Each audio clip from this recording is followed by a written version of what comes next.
Here's problem 6 from the 2005 AMC 8. Suppose D is a digit. For how many values of D is 2.00D5 greater than 2.005? The choices are 0, 4, 5, 6, and 10.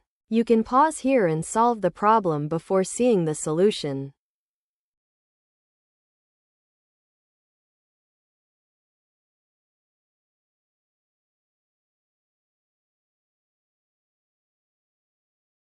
Let's line the numbers up by place value.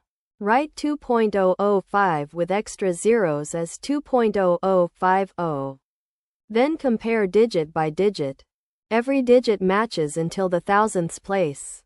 There our number has D, while 2.0050 has a 5.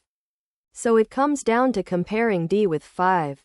If D is bigger than 5, our number is larger, and if D equals 5, we get 2.0055, still larger because of the trailing 5.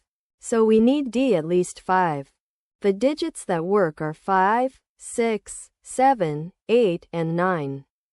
That's 5 values. The answer is 5, choice C.